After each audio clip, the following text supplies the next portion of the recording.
Today, we're going to shoot out a Hotone Ampero and a GE250. What's up everybody, welcome to the channel. If you're new here, my name's Taylor, and I do all sorts of guitar related stuff like this on my channel. If that's something you enjoy, make sure to subscribe and click the bell notification icon so you don't miss any uploads. Alright, you guys requested this video, so here it is. The Ampero versus the GE250. I'm not going to spend too much time going over like the specifications and like the details of this shootout, but if you're interested in all of those details, you can go down there and check it in the description below right after you hit the like button.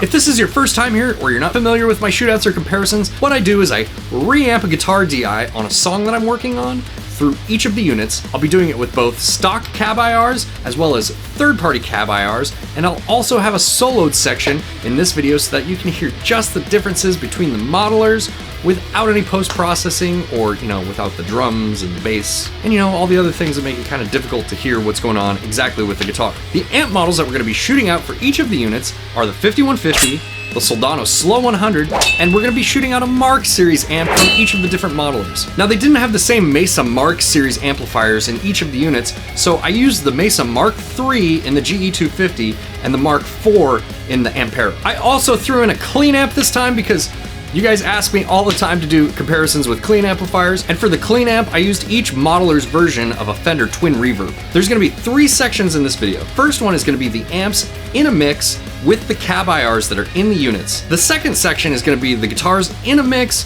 with third-party cab IRs. And lastly, the third section is going to be the solo guitars. We'll do both cab IRs as well as third-party IRs on that one. Yeah. Since this video is a little bit longer because I was trying to put so many different amp models in it, I'm going to put a timestamp table of contents below in the description so that way you can go back and forth in between the specific sections that you're looking for. Alright, with all that being said, let's get over to the demo.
Alright guys, what did you think? Did you prefer the Ampero or the GE250? What were the differences between the modelers that you noticed? Let me know down in the comments below. It was really awesome making this video, and since these modelers are both like in relatively the same price range and have a lot of the same feature sets, I thought it made a lot of sense, and I was actually pretty taken back by how different they were. To me, the GE250 kind of improves on what the GE200 was already doing, which was essentially just giving you a more polished sound right out of the box, whereas I feel like with the Ampero you're getting a lot more of a raw sound out of the box. And not only was that really apparent in the mix, but it becomes super obvious when you're listening to the guitar solo. One of the things that I really liked about the Ampero though, in comparison, in this shootout in particular, is when I was dialing in a clean patch, there were a lot more options in terms of delays and reverbs. And if you're buying one of these units, not only to model a guitar amp, but to process effects, that could be a pretty big consideration. Alright guys, that's gonna be it for me. If you like this video, make sure to hit the like button, consider subscribing, and I'll see you next time. Bye!